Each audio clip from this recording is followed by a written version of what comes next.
Hola, bones, ben trobat a tots. Jo sóc el Diego, l'Albert, i segon viatge per el Priorat que farem.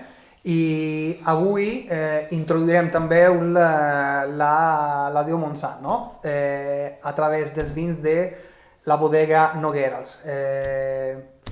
Yes, today we are going to introduce the second designation of origin we have in our region in Priorat, which is Montsant, the name of the holy mountain we say here.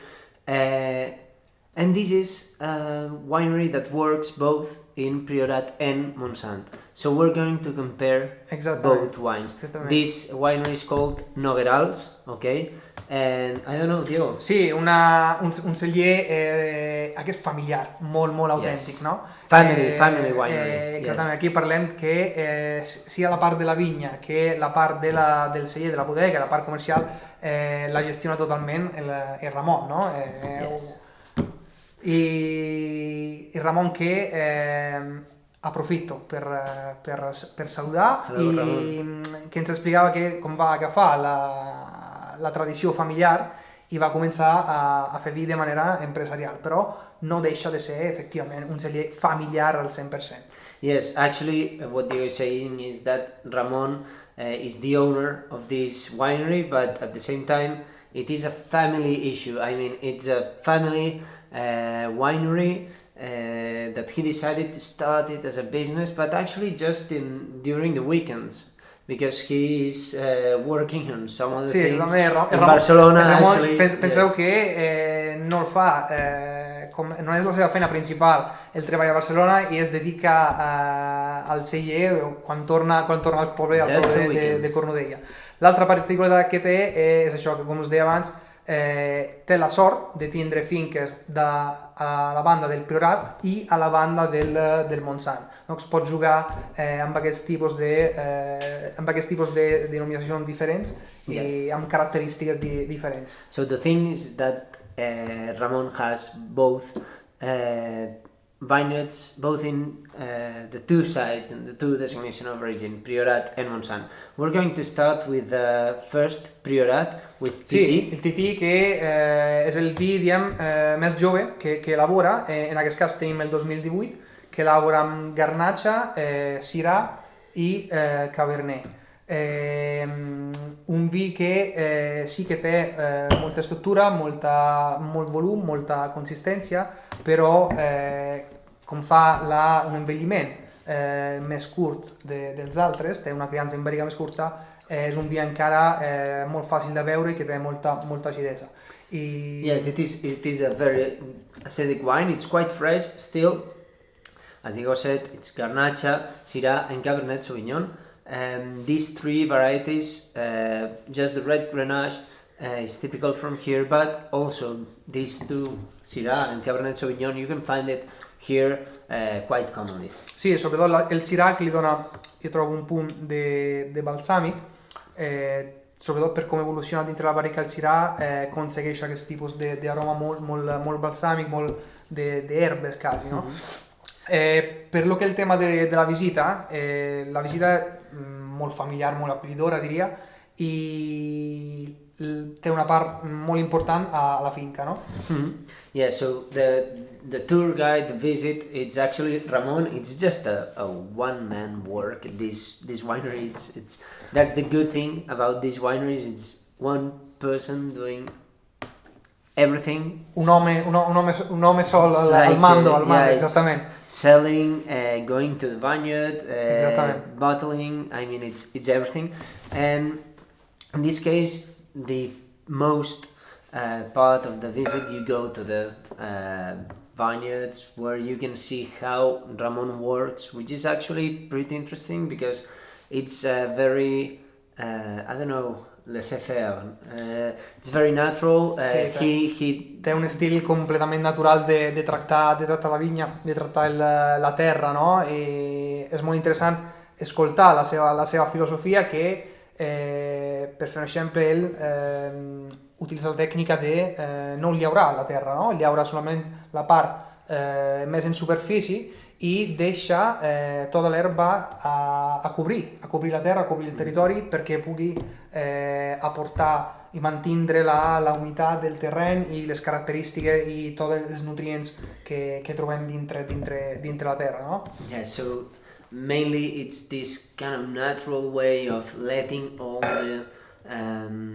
the flowers, the grass grow strong there, and not removing the earth so much, Exactly. just letting it breathe by itself. Exactamente. So it can keep the humidity. Actually, this wine is quite balsamic, so it could recall magically to these. Sí, aquests aromes també d'herbes i d'espècies. Like grass.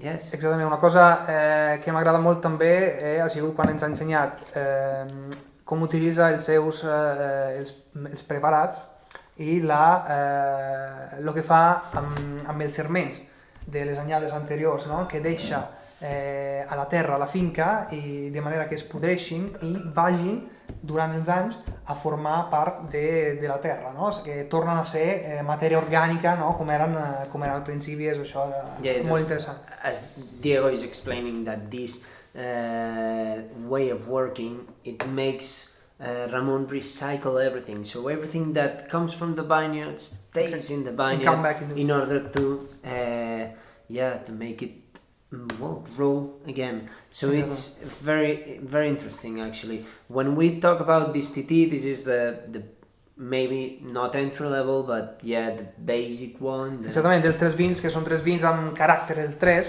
el TT és el més fresc, diguem, és més lleger. The fresh. Exactament, el més fresh one. Then you go to Avellàs, which is the other Priorat. Passem a l'Avellàs, que és un vi que ve different. Completament, un aroma completament diferent, que manté però sempre aquell toc balsàmic i aquell toc especiat jo crec del Syrah, que en aquest cas també es nota bastant. Avellars, que és un vi que ve de la finca del Mas de l'Abella, que es troba al municipi de la Morera. Doncs aquí parlem ja de vinyes d'alçada. En aquest cas un envelliment més llarg i, com ens explicava Ramon, és un vi que fan només en les anyades optimal. També perquè les finques són més velles en aquest cas, i per aquest motiu intenta de fer-lo només en les anyades que siguin millors d'un punt de vista de clima, etc. Yeah, so the thing is that this wine is not made every vintage, so just the most, the best vintages are the ones that finally get inside the bottle. And this wine is pretty interesting, with a longer aging. El longer aging, sí, li dona una intensitat i una estructura en boca molt potent, una energia. This great structure in mouth, still quite strong, but at the same time very pleasant. So it's long in your mouth, but still molt llarg, exactament, molt, un vi llarguíssim. It's pretty interesting how it changes. So in this case, the difference between TT and Avellàs is, the one of the vineyard. This is made in the vineyard of Mas de l'Abella, which is where he actually makes the agings and the bottlings and everything. It's in Morera, so the northern part of Priorat, the highest part, and as well, the difference is that this wine adds the Carignan. Exactament, hi ha una aportació de Carignana que... Yes, very important in terms of structure, for example. Exactament. Sabem que la Carignana i la Garnacha sempre van juntes i sobretot quan hi ha la presència de la Carignana es nota bastant per l'estructura que ella porta. Al final, el Corbatera, que és el vi de la DO Montsant, en aquest cas en 2014, no? Ja doncs, queda un vi ja ha fet el seu temps en ampolla. Yes. And let me stop you there because it's funny, because you start the visit, you go to the vineyards, which are in Morera, but then you go back to Cornudella, where actually to his house. Exactament, és una visita... So you go back to Montsant, and then you can taste it. So finally Montsant, Corbatera, designation of origin Montsant, not Priorat, but the 2014. Exactament, 2014 i aquí 700 metres d'alçada. Yes, very high terrain. Característiques d'aquest vi, Garnacha, Cabernet i una petita part de Macabeu, doncs vi blanc, que li afegeix molta acidesa i un toc de frescor que és importantíssim per mi. Per un vi com aquest que té molta estructura, potser que la part de Macabeu li dona la frescor necessària per tindre una acidesa i un bon equilibri, diguem. Yes, pretty interesting this wine because it's The vineyard is 700 meters high, so it's quite high, with all the winds coming from the sea that get to this vineyard. So it's a fresh vineyard, and still we said red Grenache, we said Carignan, is it? Cabernet, and then a small amount of Macabeo. Very small amount, but Macabeo is a white wine variety, white grape variety. So it gives this good acidity, which makes this wine very fresh, but at the same time els aromes són òbviament d'un vi madur del 2014, fruita molt madura, però en boca encara té una frescor típica del Montsant, no? Jo diria exactament típica d'aquest tipus de terra. Pretty fresh. So great 3 wines. These are the only 3 wines that Ramon makes in his. Aquí tenim tota la seva gamma, no hi ha... all the gamma, all his range of wines. So these are the 3. Producció molt petita, molt familiar. Yeah, it was like 10,000 bottles. More or less, sí. Parlem de 10,000 bottles a year. It's crazy, right? Sí, entre 10 i 15.000 yeah, a little bit more than 10,000. So thank you so much for watching. We hope you like these wines and have fun. Keep posting. Us recordem sempre el sorteig que farem, us anunciarem en els propers dies, i gràcies per seguir-nos i compartir-nos. Una abraçada. Thank you so much.